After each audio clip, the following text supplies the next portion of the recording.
ये मैं आपके सामने देखता हूँ, फिर मेरे दिमाग में ऐसी इमेज बनती है कि ये कुछ भी कर सकता है आसपास में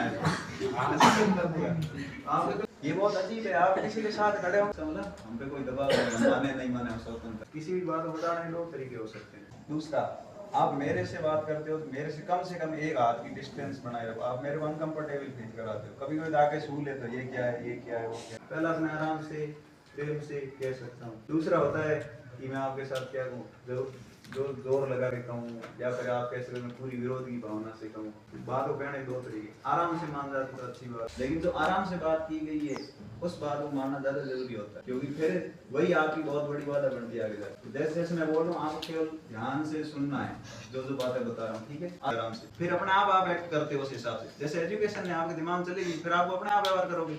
कुछ चीजें आप बिल्कुल नहीं पता, ऐसा ऐसा व्यवहार कर रहे हो, मुझे बहुत अनकंफर्टेबल लग रहा है। मैं बोलूंगा धीरे धीरे आप सुनना, ठीक। पहला तो एक आपके लिए स्पेशल है क्लास, ठीक है। उस क्लास का उद्देश्य आपका अपनी मर्जी है, दिल से आना है। क्लास के अंदर क्या होगा वो मैं नहीं बताऊंगा। सुबह नहीं आए, 4:45 पे क्लास शुरू होगी, 45 से पहले 1 मिनट पहले आ जाना और 5:15 पे फ्री हो जाए, पूछना, ठीक है। 4:45 पे और 5:15 के बीच अपनी मर्जी से उठना है, उठ के आना है, क्लास लेनी है, वापस नीचे आ जाना।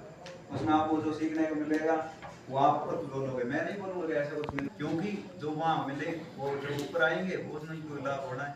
बाकी वाला अपना काम करे, कोई दिक्कत नहीं। मैं किसी को दिखाने आऊंगा नहीं, मैं किसी को कुछ बोलूंगा। हाँ, एक बार शायद हो सकता है कि आप कमरे की लाइट ऑन करके बोला जाए एक व्यक्ति को कि आप 4:40 हो चुके हैं, बस उससे क्लास में आपके रूम में आके रुको, सोए रहो।